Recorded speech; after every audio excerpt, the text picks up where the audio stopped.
For the week of April the 4th, 2016, this is current federal tax developments. This week, we're going to take a look at a few things, including when code sections collide. We're going to dealing with the interaction of two different partnership anti-abuse rules when they both apply to a transaction. We're going to take a look at the case where we discovered the defining of value, where a bankruptcy trustee saw nothing but junk end up creating self-employment income for the taxpayer. We'll also look at a case where actions taken by the trustees of the trust after the decedent's passing had consequences that reduced the estate's charitable contribution deduction. Also look at a case of same facts, same results. Another IRA bites the dust despite new ideas that were presented to the court about how to keep the IRA alive in a transaction that was virtually identical to that in the Peak case decided back a few years earlier. And a reminder regarding the rules when you reimburse a single employee's private health insurance. Current Federal Tax Developments is brought to you by Nichols Patrick CP Incorporated and your state society of CPAs. We want to make sure that you understand that your state societies and Nichols Patrick both are looking at giving you education regarding tax matters as we come up in the coming year. And you want to be sure to consider your state society when looking at planning your CPE time. In case you weren't aware of it, hey, time's ticking down now. And I overskipped myself there, those of you watching the video, but we actually have a nice little picture here. So, if you're not watching the video, we have a nice clock here reminding you that, hey, we're in April. And so time is ticking down on the tax season. So I know many of you are kind of rushed these days for time. So I understand if maybe you're listening to this in the background or you're doing it some other way, or you're actually listening to this after April the 18th. But we'll talk to you about what's been going on and how things are working. And we're going to start this week with the first case in line is going to take a look actually at a set of private letter rulings. These are private letter rulings 2016-13-001, 002, and 003 that were issued on March the 28th. And they look at the interaction of a pair of rules. That is, we have the situation of a partnership where the partnership interest was sold. And it was sold in a transaction where the loss was disallowed to the seller under the related party rules of 707B1 Cap A. This particular partnership, a couple things were true about it. Number one, the partnership had not made an election under Section 754 to adjust the basis of assets. So there was none of that in the background, nor was one made for this year. And secondly, the partnership we're going to discover here had a little problem here. That is, it had a substantial built-in loss, which under 743, even without a 754 election, is going to require an adjustment of basis to assets inside the partnership. Why is that a problem? Well, under 707, the rules of 707B1A, we sold the interest to the other partner, to the new partner, and we incurred a loss. So let's say that our basis in the interest was $100,000. We sold it for $50,000 to the other party. The other party's basis in that interest is $50,000. However, under the special related party rules, if that asset that was sold for which the loss was disallowed is later sold by this individual, if there is a gain, they can offset the gain up to that built-in loss amount. Well, that's great, except, of course, we have a partnership here. Okay, so the partnership interest gets adjusted. Well, that's fine. And with no 754 election, we might not care too much because the basis of all the assets in the partnership stay where they are. But in this case, the partnership had, if you may remember the special rules that Congress had a few years back under 743, where if a partnership has a substantial built-in loss, and that is in the aggregate, the basis of all the assets of the partnership have a fair value. That is more than $250,000 less than the aggregate basis. And again, I don't care just about that 5% interest this guy bought. We're looking at the 100% interest. If that major built-in loss exists in the partnership, then if there is a transaction to which 743 would apply if the election had been made, you have to go ahead and reduce the basis of assets. So this set out a kind of a double whammy. The problem is, we didn't get to recognize the loss. When the seller sold the interest, there was no loss recognized. However, the buyer has to take, in essence, internally, the partnership's going to write down the assets. So if we sell one of those assets, the buyer is going to end up recognizing a gain based upon that disallowed loss. Their gain will be increased. Well, that seems unfair. So these rulings ask, is there some solution here? Can we go ahead and use that built-in loss against the 754 adjustment that will be generated if there's a later sale? And the IRS did rule in this case that the deferred loss could offset the gain on sales of assets inside the partnership to the extent they had been adjusted down by a disallowed loss. So if the partnership computes a 754 adjustment, we then have what you might say an adjustment to 754 adjustment that'll reduce that back down by the gain, by the loss that was disallowed, that's allowed to offset the gain of the asset inside the partnership. Now, that seems like the right answer, certainly seems like the one we want, but you can certainly understand why the partners in this case, and it appears there were three of them, did want to get a ruling to back this up, because the other way of interpreting this would mean it would sit outside with their interest forever, and that may mean it would never really be able to be used, creating a very unfair situation. So essentially, this tells us how to deal with this, at least in this particular context. It's a decent interpretation of how this situation should be resolved. Moving on to our next little case. This one's a little more interesting. This is the case of Reither versus Commissioner, Tax Court Memorandum Decision 2016-56, issued on March the 28th. And this gentleman owned a corporation that fabricated items out of steel. And as it did that fabrication, the corporation generated scrap, some of which was pretty substantial. The corporation really had nothing to do with that scrap, but it kept it. So it had this giant pile of scrap it kept building up. Now, what happened in this case was we got to 2008, and you may remember the economy took a little nosedive at that point. The corporation ends up being liquidated in bankruptcy under Chapter 7. But the bankruptcy trustee looked at that pile of scrap and decided it had no real worth, and he just abandoned it. So the corporation's gone. There's a pile of abandoned scrap sitting on this lot that this guy owns, and his company's gone. He's basically out of work. So he's looking for some way to get money to live on. And he begins to wonder if that big pile of scrap might be worth something. Well, as you might guess, any of you who've ever worked in the scrap metal, who've had clients in scrap metal, yeah, it's worth money. There's a very active market in scrap metal. So what he starts doing is he took the scrap. He decided, well, I've got this scrap. I'm going to go ahead, and as I need money, I'm going to sell the scrap off. So he took the scrap and he sold it to get money. He reported the money as ordinary income. That's not our problem. The problem was the IRS, when they examined him, said, well, this is all well and good, but we think this is self-employment income. It relates to a trade or business. You know, the company was selling scrap iron. If you have property held for the sale, if property you sell at a gain that is held in the ordinary course of business for sales to customers, is considered not exempt. The gain is not exempt from self-employment taxes. The question became, was this scrap iron being sold, held for sale to customers in the ordinary course of business? And the courts had to try to take a look at this. And what the court decided was that, well, there's not really a simple way of analyzing this previously under the law, because it's not often you just kind of inherit a pile of scrap iron out of the blue. And the court did note in a footnote that, you know, you might wonder if maybe he shouldn't have had income when the scrap iron came to him, but they said nobody's worrying about that, so we're not going to. So put that off to the side. If you do have a client who basically takes over a pile of scrap iron, the courts told you that there might be another issue, but nobody raised it here.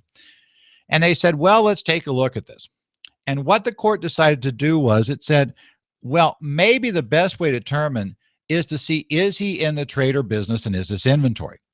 Well, this issue comes up quite often under Section 1221, which is the capital gain or loss section. And it comes up when we're trying to figure out whether you sold an asset. For instance, quite often this involves land. Is somebody a developer or an investor in land? Developers have ordinary income when they sell the land. Investors have capital gain. And as the court pointed out, the key difference there was the same definition. Was that property held in the course of business for sale to customers? And it said, you know what? We really should conduct much the same analysis.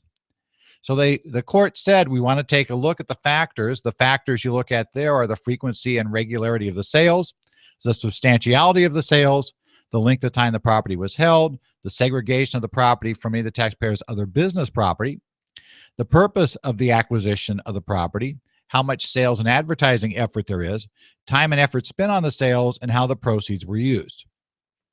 It also said we have to determine also for self-employment tax, was the taxpayer engaged in a trade or business? And if so, is this property used in that trade or business? The court did point out that the taxpayer would not be tainted by the trade or business of the corporation. The taxpayer was not the corporation. So he took it over. It said it was very similar to inheriting property from an estate. You don't, if the property in the estate was used for some purpose, we then look at what the estate used the property for, not what the decedent used the property for.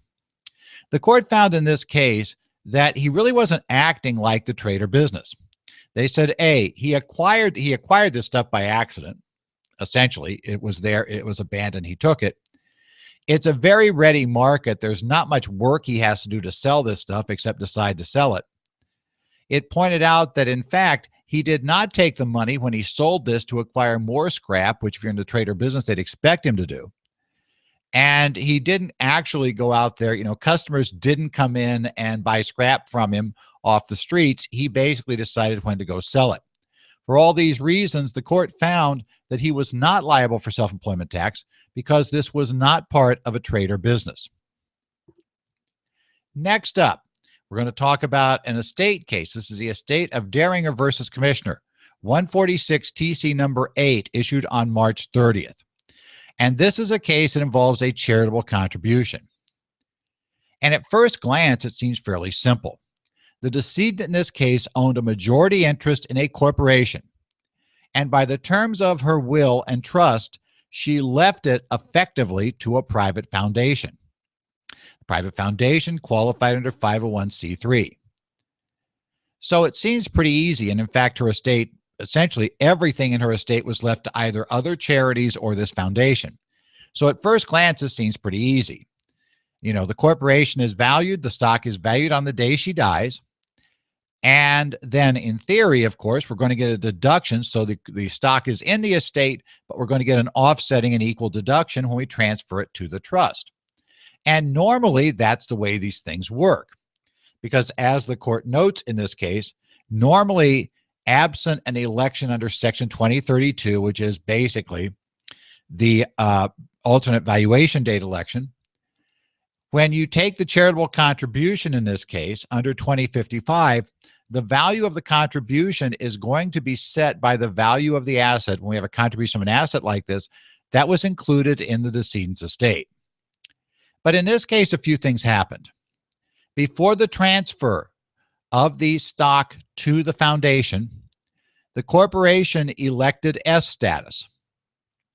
And then it also decided to redeem the stock that she had held, all the voting stock and a portion of the non-voting stock.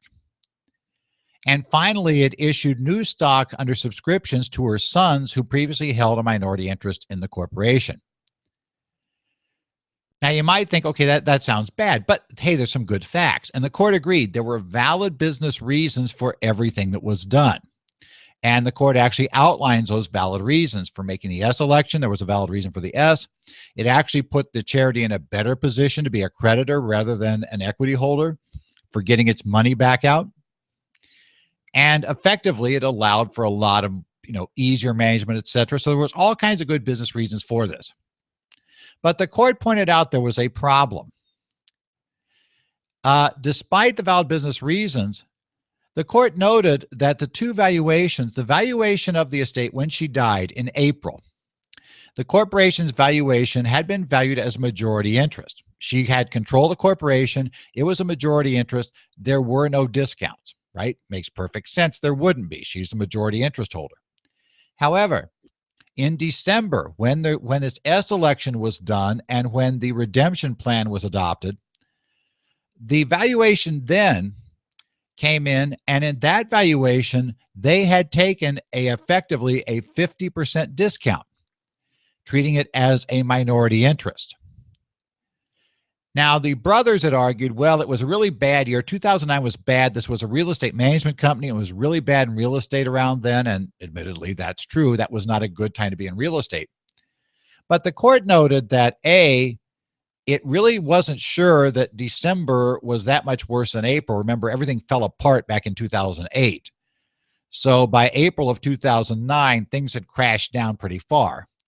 So while it may have gotten worse by December, it hadn't gotten as much worse as this drop in value that they redeemed the stock at. The court also was very troubled by the fact that while we had this majority interest, we had valued it to redeem it, which essentially is the money the sons are going to have to come up with to pay through the corporation to buy this stock back. We had used a minority interest discounts and take a 50% hit. The court found because of that, the actual charitable contribution to the estate would only be that reduced value that was part of the redemption, not the value at the date of her death. As you might guess, that's going to create quite a bit of estate tax in this case. That's where our problem came. Next up, we're going to take a look at Thiessen versus Commissioner, 146 TC number 7 on the 29th of March. And this is kind of a how to blow up an IRA yet again. The issue in this case, and this may sound familiar to you, the taxpayer got funds from retiring from Kroger, and he took those funds. Actually, he quit Kroger because he would have had to move to a different state. Kroger was transferring his position elsewhere, so he left the company, had his retirement funds. He wanted to acquire a business. He found a gentleman, a business broker who had previously talked to a taxpayer we've talked about before in the case of Peak versus Commissioner. Though this was the same business broker.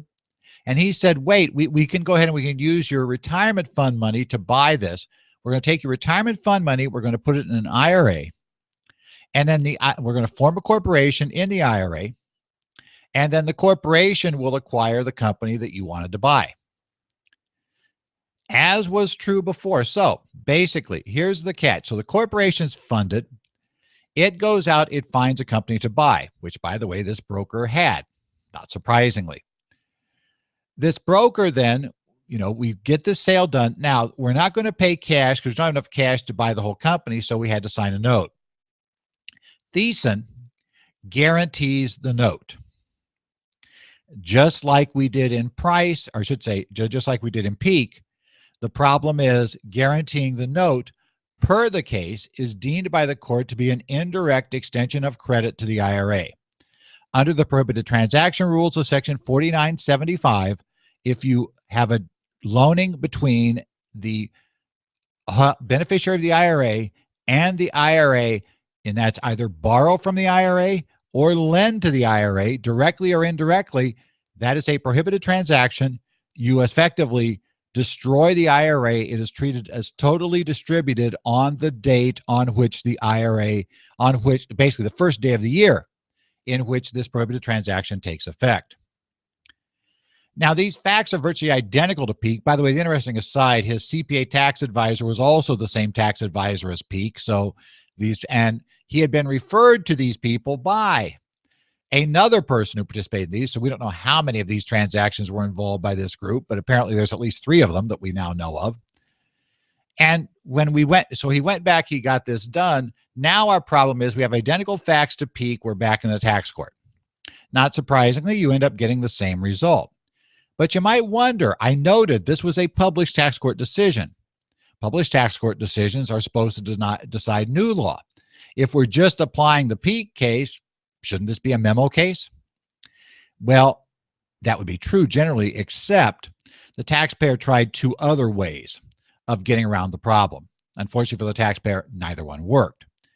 First, the taxpayer found there is a provision here in 4975 that says there is a workout provision here. Where we have this particular issue under 4975 D23, you have to dig down a ways.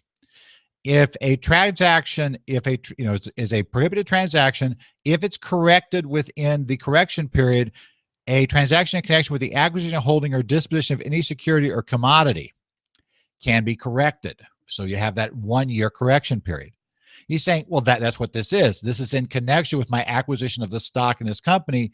We should have 1 year. The IRS should have given us 1 year effectively to correct this, in which case then we could undo the transaction, not blow up the IRA. The court said, no. See, your problem wasn't acquiring the stock. In fact, the courts ruled now that that's not a prohibited transaction. Rather, the problem was guaranteeing the debt of the corporation, which was not related to the acquisition of the security. It was rather related to the operation of the company. Different problem, different prohibited transaction, no relief there. Well, they tried a second tack saying, well, we should be let out of this because the court had never decided these, self-directed IRA engaging in these types of transaction cases before we entered in the transaction. And the court said, tough luck there. Congress, when they passed the law, established the law and its effective date. You don't get to wait till the first court case comes by before you have to follow the law. Therefore, the court found that the IRA, just as in peak, was blown up on the first day of the year in which they guaranteed the debt. Finally, this week, we're going to talk about an IRS Information Letter 2016-005, and this is just a reminder to you. A constituent had written to the congressman or asked a congressman, the congressman now asked the IRS, if he could reimburse the private insurance policy for his sole employee, or did that violate the Affordable Care Act? Now, you may remember, normally we can't reimburse private insurance for employees, going back to Notice 2013-54. If you're looking at the slide, those of you look at the slide, at the video version, it says 2015, should say 1354. Normally, the answer is yes, because under 2013-54's notice, it tells us that, in fact, this represents an impermissible plan and a $100 per day penalty. However, the rules of the ACA in this area do not cover a plan that covers fewer than 2 current employees at the beginning of the year. So if you're reimbursing only your single employee and their private insurance plan, you do not trigger the $100 per day penalty. However, the plan still does have to meet the requirements of Revenue Ruling 61-146 to be excludable from income. That is, you have to make sure that you prove you reimburse the money directly, either pay the insurance or require receipts and proof of payment back. But if you do that and it's a single employee, then you can cover it. Danger obviously is if you get a second employee, you better change your structure as soon as that happens, because the beginning of the next year, when there are 2 employees sitting there, you've got to have some other program in place or no program in place. This has been the current federal tax developments for the week of April the 4th, 2016. Be sure to visit us at www.currentfederaltaxdevelopments.com, where we have the information and all the citations for this week, and you can find links to all the cases. We have write-ups of all the cases. You also will find there, if you go onto the videos page, that will have a link back to a PDF version of all the write-ups we did this week. So if you want to take one, print it out, have this week, or even, print it out and follow along as we do this video. If you want to do that, we do them each week, you can get those documents. Also, be sure to check with your state society of CPAs. Those catalogs should be coming out here as we get to the beginning of, or the end of tax season. Take a look. Be sure to look at there to find our courses and the courses of others that'll be offering here, our live courses here for the state societies. And we look forward to seeing you next week when we talk to you some more about what's been going on in the area of federal taxes.